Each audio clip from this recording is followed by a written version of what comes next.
சக்தியிடம் முருகன் விசாகனாக தோன்றிய நாள். விசாகன் என்றால் பட்சியின் மேல் சஞ்சரிப்பவன் என்று பொருள்.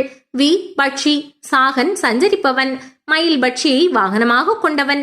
முருகனுக்கு வாகனமாகவும் கொடியாகவும் இருப்பவை மயிலும் சேவலும். இவை இறைவனிடம் காட்டும் ஒப்பற்ற கருணையை குறிக்கிறது. விசாக நட்சத்திரத்தில் பிறந்தவன் 6 விண்மீன்களை கொண்டது விசாகம். முன்மூன்றும் பின்மூன்றும் கொண்டு விளங்குவது. முன்மூன்றில் நடுவில் உள்ளது ஒளிமிக்கது.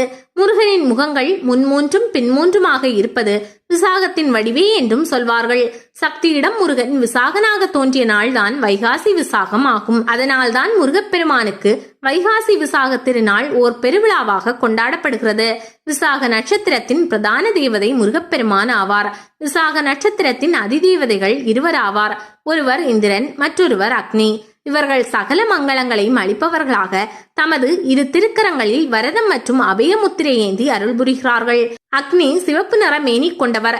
இந்திரனோ தங்க திருமேனி உடையவர். விசாக நட்சத்திரத்தில் உதித்த விசாகன் என்ற முருகன் பெயரால் 2 திருத்தலங்கள் உள்ளன.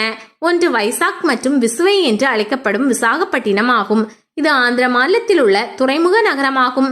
இது அருணகிரிநாதர் பாடிய திருப்புகழ் தலங்கள் 237 ஒரு திருத்தலமாகும். மற்றொரு தலம் விசாக பவனம் எனப்படும் தலமாகும். இத்தலம் தணிகை புராணம் எழுதிய நூலாசிரியர் ஸ்ரீ கச்சியப்ப முனிவர் என்பவர் கூறும் 64 திருத்தலங்களில் ஒன்றாக உள்ளது என்பது குறிப்பிடத்தக்கது.